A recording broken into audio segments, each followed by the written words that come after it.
I am hoping this is live. Yes. Welcome, everybody, to the Karen Smith Frazier podcast. Please let me know where you are tuning in from. Running a few minutes late. Just getting used to my new gigs. Figuring out the best spot for things and such. All right. Let's see. Yes. And if you find value with the podcast, please let me know. Put something in the chat. Send me a direct message. All these things help me to do better, improve, and to meet you where you are at. All right. As welcome, everybody. All right. Let's get to it. Today's topic is, do you consider yourself to be brave? We often use the word courageous, somehow saying that took a lot of courage. To do this or that is more acceptable than the word brave. Well, I want to make that word a bit more of the norm. Yeah, brave. Say, I am brave. I am brave. Not just courageous, but brave. The American Psychological Association states that being brave means confronting fear, pain, or difficulty with emotional strength. When I saw that, I thought emotional strength, that part threw me off because I feel like when I'm going for it in spite of fear, emotions are all over the place. I guess the impulse to improve and the impulse to move forward anyway is my emotional strength. So I guess that's when my emotional strength shows up. And does it show up for you that way also? I guess, well, there's a link in my bio that shares a bit of my story and how, in spite of fear, I said what needed to be said, not fully knowing the consequences, but pretty sure that I could live with myself after saying my say. This was during a graduation speech in nursing school, and if you'd like to take a peek, it's there's a link in my bio that has the talk on there. So today in Memorial Day, I'd like to take a moment to thank the millions who have built, defended, and died for this country.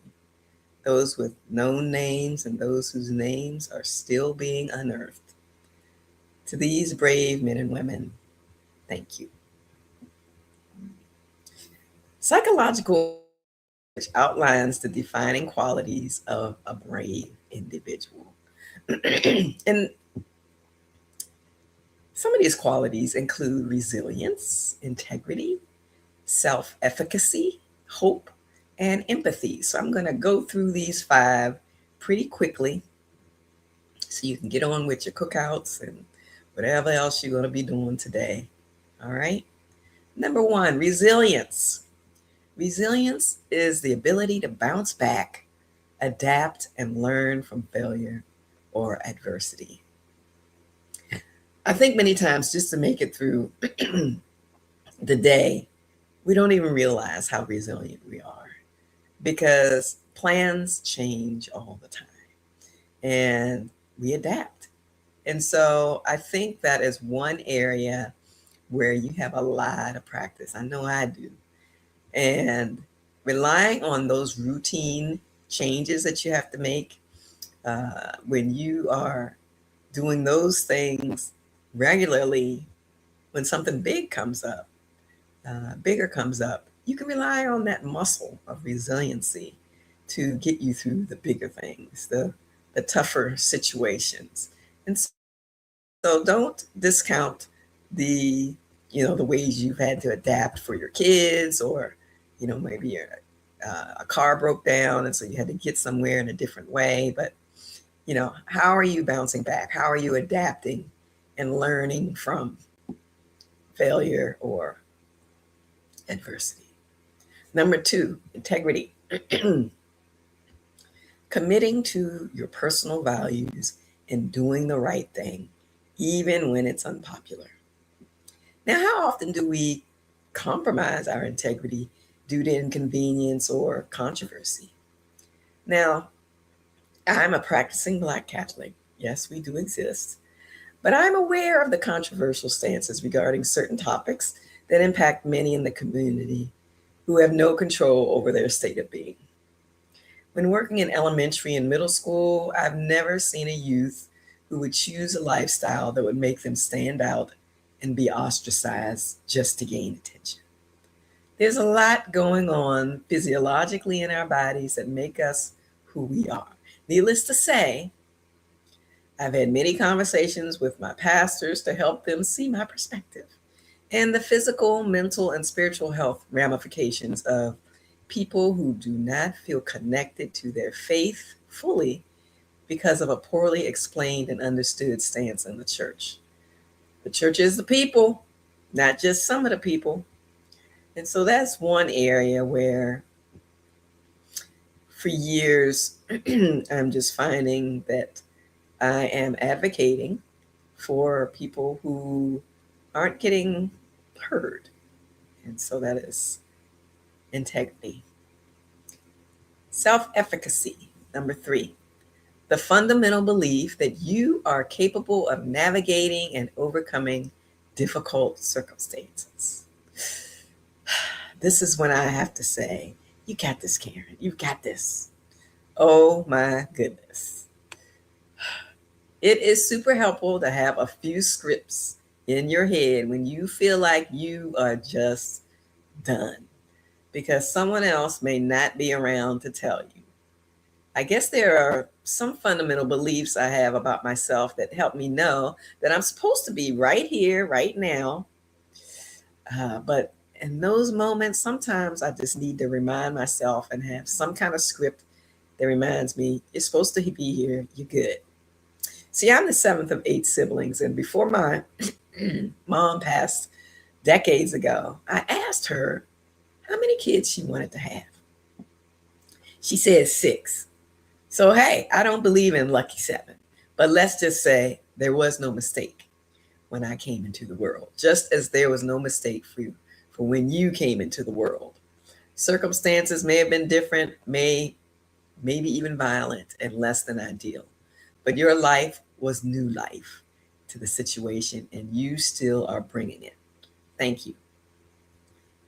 Number 4, hope. Sustained optimism that challenges can be conquered and that outcomes will ultimately be positive.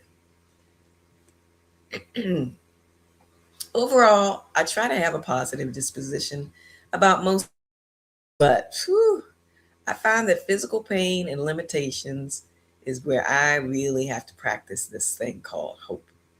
Of course, faith carries me the farthest, but my people around me give me hope.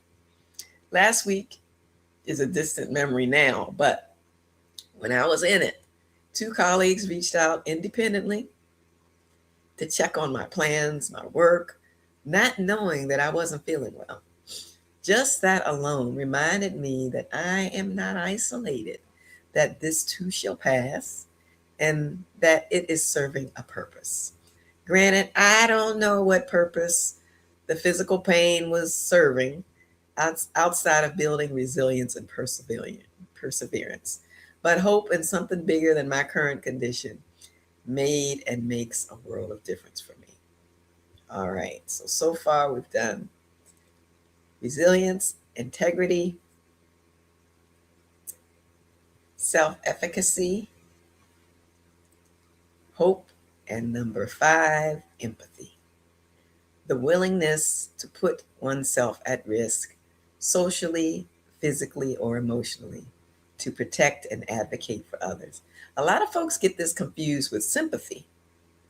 Merriam-Webster dictionary states that sympathy is feeling for someone, like pity or sorrow, while empathy is feeling with them. Sympathy is observing pain from a distance, whereas empathy involves stepping into their shoes and sharing the emotional experience. This really reminds me of the current political situation where there are a lot of folks who are struggling with the way some of the laws are being implemented, and how can we step into their shoes and advocate for these folks that are most impacted.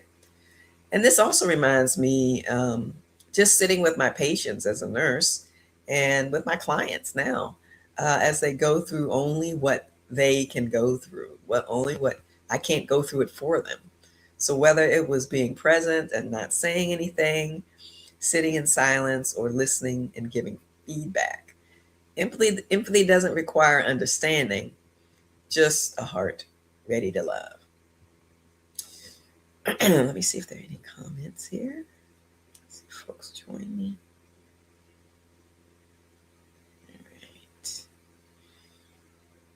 Okay. Let's check here. All right. I'm going to bring this in for Landon. This one is short and sweet. With that, I'll end here and just share a couple of announcements. Share an announcement. I've got my next cohort for the Brave Thinking Dream Builder program coming up in July. Only a certain number of slots are available, but over 24 weeks, you get to dig into what's been holding you back from reaching your next level. Gain clarity of what truly matters to you now, which is most likely different from the way you prioritize the things 10 or 20 years ago.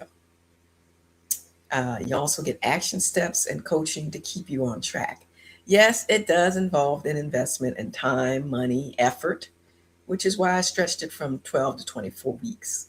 I know that some weeks require a few extra days, and I wanted you to give yourself the time you need to focus on you. We tend to have a little tinge of guilt when we spend too much time on ourselves, but I want to give you permission, not that you need it, to do that. I find that the program is accessible to men and women, but as a woman of a certain age, let's just say over 40, all right, over 50, I am aware of some of the challenges that women are struggling with in the midst of life doing its thing. This is a guilt-free zone. Investing in yourself, your dreams, your next chapter. Well, how long are you going to wait? If interested, let's connect with a courtesy call to see if this is something for you, a fit for both of us.